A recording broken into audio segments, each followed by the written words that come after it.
Hello students.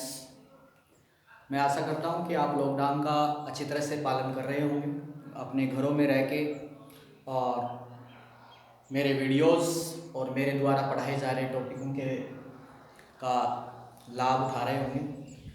और तो आज हम एक नया टॉपिक, परासरण, ओस्मोसिस। देखिए,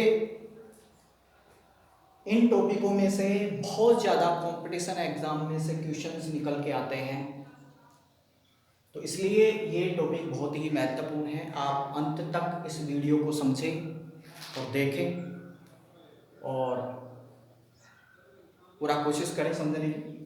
तो ओस्मोसिस यानी परासरण को समझने से पहले हमारे को एक जो पादप सेल है उस सेल के बारे में समझना होगा। देखें, पादप कोशिका का जो आउटर लेयर होती है, सबसे बाहर वाली जो परत होती है वो होती है कोशिका भित्ति। और हमने पारगम्यता के अंदर, परवेबिलिटी के अंदर हमने समझाया था कि कोशिका भित्ति एक पारगम्य होती है। पारगम्य यानी इसके अंदर से सभी प्रकार के पदार्थ आवागमन हो सकते हैं। इसमें से पदार्थों का आवागमन आसानी से हो सकता है, चाहे विलायक हो और चाहे कोई विलेय पदार्थ हो। इसके जस्ट नीचे हमारे पास में प्लाज्मा झिल्ली होती है, और आपको पता है प्लाज्मा झिल्ली जो होती है वो मोस्टली हमारे पास में अर्ध पारगम्य होती है, अर्ध पारगम्य का कार्य करती है। इसमें से केवल विलायक के अणु आर पार हो सकते हैं। ठीक है, इस कोशिका के अंदर एक बड़ा जो है हमारे पास में रेक्टिका होती है। उस रेक्टिका के चारों ओर का जो आवरण है वो कहलाता है टोनोप्लास्ट। और ये टोनोप्लास्ट एक प्रकार के हमारे पास में जो है अर्ध पारगम्य का कार्य करती है, या मैं कह सकता हूं कि इसमें से जो चयनात्मक पदार्थ होते हैं वो ही आवागमित हो सकते हैं। तो देखिए, परासरण की बात करेंगे हम सबसे पहले। ओस्मोसिस, देखिए विसरण हमने पढ़ा। विसरण में पदार्थों के जो अणु हैं अपनी उच्च सांद्रता से निम्न सांद्रता की ओर क्या करते हैं, गमन करते हैं। इसमें भी विसरण की बात ही, पदार्थ अपनी उच्च सांद्रता से निम्न सांद्रता की ओर गमन करते हैं, लेकिन पदार्थ के अणु, लेकिन इसके अंदर केवल विलायक, और ध्यान रहे इंपॉर्टेंट बात कि कोई भी जीव है, सजीव है, उसके अंदर जो जैविक घटक के रूप में जो माध्यम प्रदान करता है, जैविक क्रियाओं को माध्यम प्रदान करता है विलायक, वो होता है जल।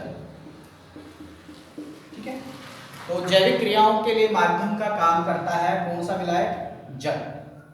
ठीक है, इसलिए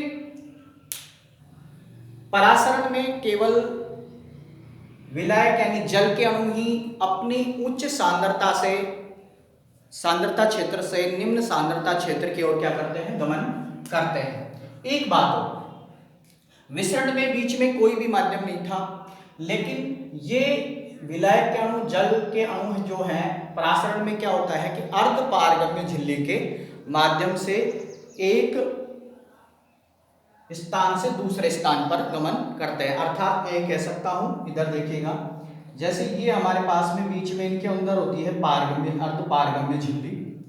ठीक है, अर्ध पारगम्य झिल्ली है। ठीक है, इधर सॉल्यूशन है,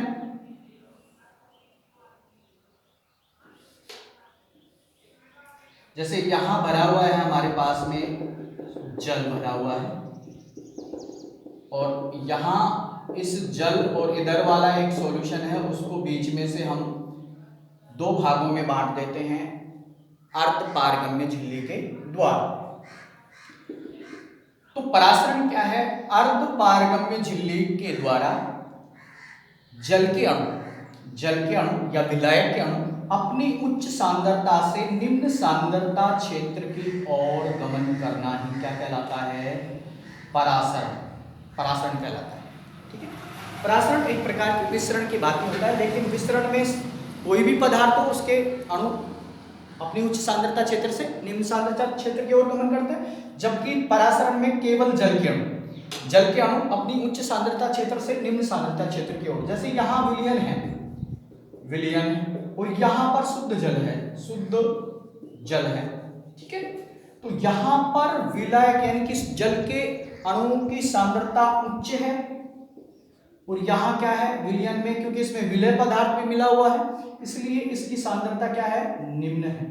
इस यहाँ पर इसकी सांद्रता निम्न है, जल के अणुओं की सांद्रता यहाँ पर निम्न है, यहाँ पर उच्च है।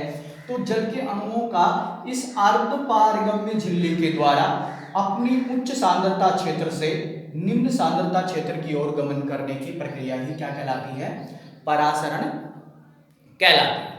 अब देखिए परासरण का सबसे इंपॉर्टेंट बात है कि परासरण ये जो प्रक्रिया है इसके माध्यम से ही जब एक कोशिका से दूसरी कोशिका के अंदर प्रवेश करता है, जैसे ये सेल है, इस सेल के अंदर जल भरा हुआ है, यहाँ पर मान लीजिए विलायक के अणु ज्यादा है और इस सेल में, जैसे ये इसके साथ वाली एक सेल है, इस सेल के अंदर मान लीजिए जल के जो अणु हैं उनकी सांद्रता कम है, तो यहाँ से उच्च सांद्रता से निम्न सांद्रता की ओर यहाँ पर अर्ध पारगम्य जो झिल्ली है हमारे पास में, जैसे ये प्लाज्मा है, ठीक है, इसके माध्यम से ये वाटर है यहाँ पर आएगा। तो ये जो प्रोसेस होती है ये होती है परासरण की प्रक्रिया, ठीक है। अब देखिए इस परासरण को हम समझते हैं एक प्रयोग के द्वारा, परासरण का जो प्रदर्शन है उसको हम समझने की कोशिश करते हैं। देखिए बेटा, एक हम इस चित्र के अनुसार एक तिसिल कीप लेते हैं, ठीक है, इसको उल्टा करके इसके मुंह पर जैसे हमने यहाँ पे चरम पत्र बांध दिया। चरम पत्र क्या है, जंतु झिल्ली एक प्रकार की क्या होती है, अर्ध पारगम्य झिल्ली होती है। तो हमने यहाँ पर अर्ध पारगम्य झिल्ली जो है इसके मुंह पर बांध दिया। और अर्ध पारगम्य झिल्ली क्या होती है, उसमें से केवल क्या होती है, विलायक के अणु जा सकते हैं। अब इसके अंदर शिथिल कीप के अंदर हमने भरा यहाँ पे शर्करा का विलयन भर दिया, ठीक है, या नमक का घोल भी भर सकते हैं, या जो है चीनी का घोल यानी शर्करा का घोल भर सकते हैं। तो देखिए इस यहाँ तो ये तो बन गया विलयन, और ये यहाँ पर बाहर भीतर में हमने लिया है शुद्ध जल, ठीक है।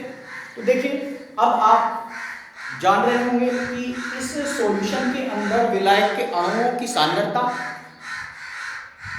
इस वाटर के ये जो बाहर पात्र में भरा हुआ जल है, शुद्ध जल, ठीक है, इसकी तुलना में यहाँ सांद्रता कम है, विलायक के अणुओं की सांद्रता यानी जल के अणुओं की सांद्रता यहाँ पर कम है, ठीक है।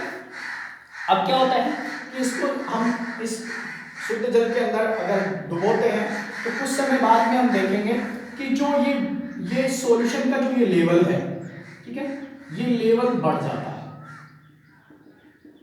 ये लेवल बढ़ जाता है, ठीक है। इतना लेवल बढ़ा, किस कारण से बढ़ा, क्योंकि देखिए इस विलयन के अंदर विलायक के अणु कम है यानी जल के अणु कम है, और यहाँ पर शुद्ध जल है यानी कि यहाँ पर जल के जल के अणुओं की जो सांद्रता है इस सॉल्यूशन की तुलना में ज्यादा है, ठीक है।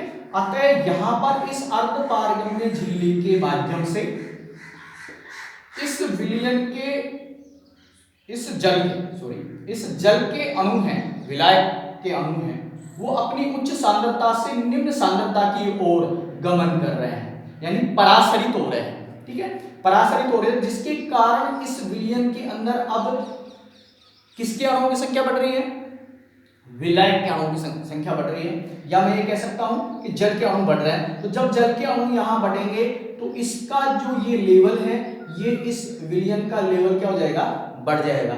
ये जो परासरण की क्रिया है यानी कि जल के अणुओं का इस अर्ध पारगम्य झिल्ली के द्वारा अंदर जाने की जो प्रक्रिया है, ये तब तक चलती रहेगी जब तक इस सॉल्यूशन के अंदर विलायक के अणु यानी जल के अणुओं की सांद्रता और इस बाहर पात्र में जो जल भरा हुआ है इसके जो जल के अणु हैं उनकी सांद्रता बराबर नहीं हो जाएगी, जब तक ये परासरण होता रहेगा। तो यहां से यहां तक जाता रहेगा। ये हमारे पास में परासरण का एक प्रदर्शन है।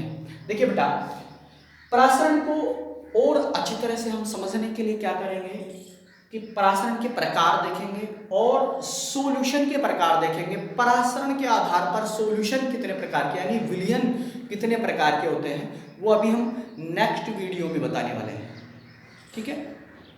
अगर वीडियो पसंद आए लाइक करें, शेयर करें और चैनल को सब्सक्राइब करना न भूलें।